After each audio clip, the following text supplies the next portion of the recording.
তো এত ভোর সকালে ঢাকা এবং চট্টগ্রাম মহাসড়কের রোডে এমন প্রচন্ড পরিমাণের জ্যাম, তা আসলে বুঝতে পারলাম না। আমি সচরাচর সবসময় দেখে আসছি যে ঢাকা যাওয়ার পথেই বেশিরভাগ সময় জ্যাম লেগে থাকে, কিন্তু আজকে তার উল্টো। তো যাই হোক, আসসালামু আলাইকুম ভিউয়ার্স, সবাই কেমন আছেন? আশা করি সবাই ভালো আছেন। আমিও আল্লাহর রহমতে ভালো আছি, আপনাদের দোয়ায়। তো আজকে সকাল সকাল চলে যাচ্ছি হচ্ছে আমাদের জেলা মুন্সিগঞ্জে। আর ওইখানে কেন যাচ্ছি তা একটু পরেই জানতে পারবেন। আর মূলত আজকে ভিডিওটি করার কারণ হচ্ছে যে সকালবেলার দৃশ্যগুলো আসলে কতটা সুন্দর হতে পারে, কত মনোরম হতে পারে, সেটাই দেখানোর চেষ্টা করবো আপনাদের। আর এই মুহূর্তে আছি আমাদের গজেরের ভবেরচর বাস স্ট্যান্ডে। আর মূলত এখান থেকে সিএনজি দিয়ে আমাকে যেতে হবে রসুলপুর পর্যন্ত। আর এদিকে সিএনজি ড্রাইভার মামাগুলো যাত্রীর জন্য অপেক্ষা করছিল। আর আরেকটা বিষয় হচ্ছে যে এই সিএনজি ড্রাইভার মামাগুলো কিন্তু 5 জন যাত্রী হলেই তবে সিএনজি স্টার্ট করে। এর আগে ওনারা সিএনজিতে বসেও না, স্টার্টও করে না, আর যায়ও না। তো যাক, কপাল ভালো যে আমরা 5 জনই ছিলাম, যার জন্য মামা অনেক ফাস্ট সিএনজিটা ছেড়ে দিয়েছিল।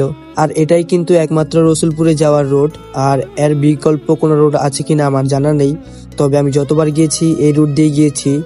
আর এটি হচ্ছে ভবেরচর বাস স্ট্যান্ড থেকে বরাবর। তবে একটা দিক দিয়ে খুবই ভালো লাগছিল, আজকের ওয়েদারটা অনেকটাই সুন্দর ছিল। আর এই যে এই ছোট্ট বৃষ্টি থেকে শুরু হয়েছে ভবেরচর বাজার। আর সবার কাছে এই বাজারটি ভবেরচর বাজার নামেই পরিচিত। আর এই বাজারটি কিন্তু অত বড় না, অনেকটাই ছোট। আর এই বাজারটা ছোট হলেও এই বাজারে নিত্য প্রয়োজনীয় জিনিসপত্র সবকিছুই পাওয়া যায়। তো এদিকে দোকানদাররা সকাল সকালে এসে তাদের ব্যবসা প্রতিষ্ঠান খুলছিল। আর একটা কথা বলতে গেলে আজকের ওয়েদারটা অনেক অনেক সুন্দর লাগছে, মানে আমার কাছে খুবই ভালো লাগছে আজকের ওয়েদারটা। মাঝে মধ্যে আপনারা একটু ট্রাই করবেন যে সকালের সূর্যের আলোটা আর সকালের যে দৃশ্যটা একটু উপভোগ করার জন্য, যে আসলে সকালের দৃশ্যটা কতটা কতটা সুন্দর।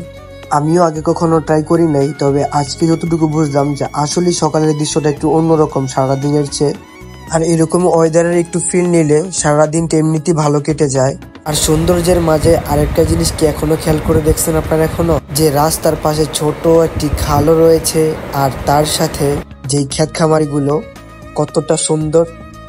একে তো ক্ষেত খামারি, তারপর হচ্ছে খাল, তারপর হচ্ছে রাস্তা, অনেকটাই সুন্দর ছিল সব মিলিয়ে। যাক, এতক্ষণ তো অনেক দৃশ্য দেখেছেন, এবার দেখুন আমরা কিভাবে নদী পারাপার হই।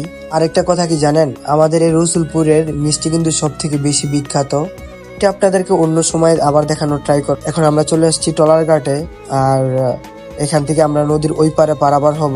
আর আমার সাথে কিন্তু আমার ছোট ভাই ছিল, ওই যে হুজুর, এটা কিন্তু আমার ছোট ভাই। তো এই যে দেখা যাচ্ছে যে একটি ট্রলার আসতেছে, আর এখানকার নিয়ম হচ্ছে যে একটি ট্রলার যাবে আর একটি ট্রলার আসবে, এরকম সিস্টেম, মানে দুইটা দুই পারাপারে থাকবে। আর ওইদিকে যে বোর্ডের টার্মিনালটা দেখতে পাচ্ছেন, এটা হচ্ছে যে মূলত গাড়ি পারাপার করে ফেরির মাধ্যমে। তো যাক, অবশেষে ট্রলারে চলে আসছে। তো লোকজন এক এক করে নামছে, আর লোকজন নামার পরই আমরা এক এক করে উঠে যাব ট্রলারে। তো লোকজন নামার পরই আমরা এখন ট্রলারে উঠে পড়লাম।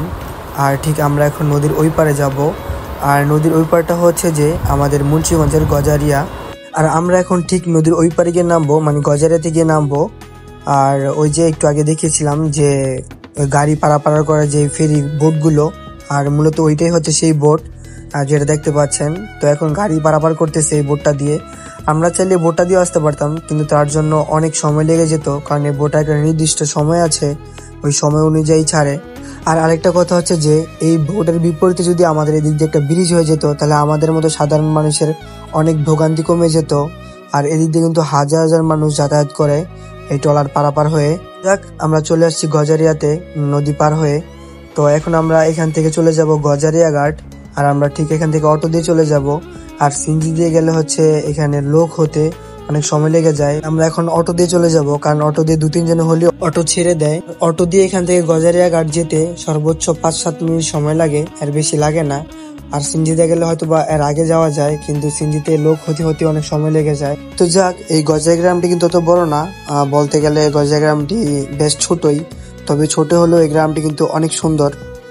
তবে আমার কাছে ভালো লাগে যে এখানে কোনো বড় যানবাহন চলাচল করে না, গ্রামটি কিন্তু বেশ সুন্দর। তো যাক, বলতে বলতে আমরা গজারিয়া ঘাটের কাছাকাছি চলে আসলাম। আর এটি হচ্ছে গজারিয়ার ঘাট। আর এইটা যেহেতু সিএনজি স্টেশন, তাই এখানে বেশ কিছু দোকানপাট রয়েছে। আর সকাল সকাল এখানে বেশ কাঁচা বাজারও পাওয়া যায় পাশাপাশি। তো অবশেষে আমরা গজারিয়া ঘাটে চলে আসলাম। আর এই জায়গাটা কিন্তু বেশ সুন্দর। আর এখানে যতটা না সুন্দর তার থেকে বেশি ভালো লাগার বিষয় হচ্ছে যে এখানে প্রচন্ড পরিমাণের বাতাস। মানে সারাদিন যদি আপনি পরিশ্রম করেও আসেন, এখানে 1 মিনিট দাঁড়ালে আপনার ক্লান্তিটা দূর হয়ে যাবে, এত সুন্দর নির্মম বাতাস। তো ওই যে ট্রলার আসতেছে আর আমরা ওই ট্রলার দিয়ে নদীর ওই পারে যাব। আসলে কিন্তু জায়গাটি অনেক সুন্দর, প্রশংসা করতেই হয় জায়গাটির। আর আশেপাশটা যদি একটু আপনাদের দেখাই, আর মূলত এটি হচ্ছে একটা লঞ্চ টার্মিনাল। এখান থেকে চাঁদপুর, বরিশাল সব জায়গায় যাওয়া যায়। আর পাশাপাশি একটু আমি আমাকেও দেখিয়ে নিলাম। আর ঠিক সূর্যের আলোটা একদম আমার চোখ বরাবর পড়ছিল, যার কারণে আমি তাকাতেই পারছিলাম না, যেহেতু সকালে সূর্যের আলো জানেনই তো যে কিরকম। তো যাক, তারপরও তাকাতে হচ্ছে। আর দেখুন টার্মিনালটা কত সুন্দর। আর বলতে গেলে সকালের ওয়েদারটা অনেকটাই জোস ছিল। আর আপনারা হয়তো বলবেন যে এত প্রশংসা করার কি আছে ওয়েদার নিয়ে। আসলে ওয়েদার নিয়ে প্রশংসা করলে তার টাকা পয়সা লাগবে না, তাই একটু প্রশংসা করছিলাম। তো অবশেষে ট্রলারে উঠে পড়লাম আর এখন আমরা মুন্সিগঞ্জের নদী পারাপার হব। আর আরেকটা কথা হচ্ছে যে এটা অনেকেই জানে না যে এই নদীটার কিন্তু কোনো কুল কিনারা নাই। এটা অনেকেই জানে যে মুন্সিগঞ্জের নদীর কোনো কুল কিনারা আপনি খুঁজে পাবেন না যদি আপনি সাইড ধরে না যান। মাঝ বরাবর গেলে আপনি কখনো কুল কিনারা খুঁজে পাবেন না। এই নদীটার এতটাই ভয়াবহ এই নদীটা।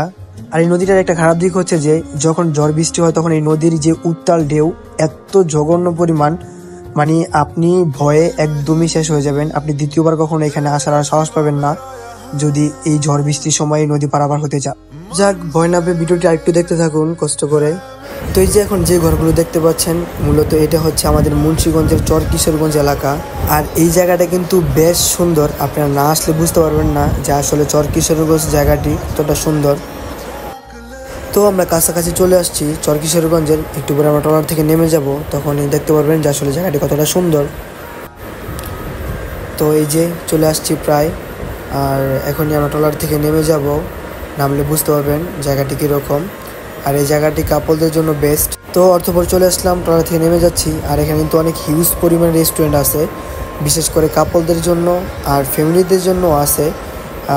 আর এবার মূল কথা বলি যে মুন্সিগঞ্জে কেন যাচ্ছি আর এত কথা কেন বলতেছি। এতক্ষণ তো শুধু শুধু বকবক করলাম, এবার মূল কথা বলি। আসলে মুন্সিগঞ্জ যাওয়ার কারণ হচ্ছে যে, আর মুন্সিগঞ্জে যাওয়ার কারণই হচ্ছে যে আমার পাসপোর্টে একটু সমস্যা ছিল, যার কারণে দ্বিতীয়বার আমাকে আবার পাসপোর্ট করতে হয়েছে। আর হচ্ছে যে আমার ছোটো ভাইকেও পাসপোর্ট করানো হচ্ছে, কারণ সে হজ করতে যাবে। সবাই তার জন্য দোয়া করবেন। তো অবশেষে চলে আসলাম মুন্সিগঞ্জের আঞ্চলিক পাসপোর্ট অফিসে। তো এসেই দেখি যে অনেক মানুষের ভিড়। তারপরেও সিরিয়াল মেনটেন করে টোকেন নিয়ে নিলাম। আমার সিরিয়াল ছিল 8 নাম্বার, আর আমি 8 জনের পরে গিয়ে আমি আমার পাসপোর্ট হাতে পাবো। আর এখানে অনেক মানুষের যেহেতু মানে ধাক্কা দেখি, ভিডিও করাটা এতটা ইজি ছিল না, তারপরে যতটুকু সম্ভব। তো অবশেষে আমি আমার পাসপোর্ট হাতে পেলাম। তো এই যে আমার পাসপোর্ট দুটো। তো এখন আমি আমার ছোটো ভাইয়ের জন্য অপেক্ষা করতেছি, কারণ তার সব কিছু জমা টমা দেওয়া হয়ে গেছে। এখন সে ফিঙ্গার আর ছবি তুলেই দেন চলে আসবে। আর যেহেতু অনেক মানুষ ছিল, সে সিরিয়াল অনুযায়ী ঢুকতে অনেক সময় লেগে গিয়েছিল। আর মূলত এত মানুষের ভিড় হয়েছে যে এই কারণেই যে নারায়ণগঞ্জের যে পাসপোর্ট অফিস ছিল সেটি পুড়িয়ে ফেলার কারণে এখন নারায়ণগঞ্জের লোকজন আমাদের মুন্সিগঞ্জে এসে ফিঙ্গার দিতে হচ্ছে। এই কারণে লোকজন একটু বেশি হয়ে গিয়েছে, যার কারণে একটু বেশি ভোগান্তিতে পড়তে হচ্ছে। যাক, অবশেষে আমার ছোট ভাইয়ের সবকিছু কমপ্লিট। তো এখন আমরা বের হয়ে যাব। তো আজকে ভিডিওটা এই পর্যন্তই ছিল। সবাই ভালো থাকবেন, আল্লাহ হাফেজ।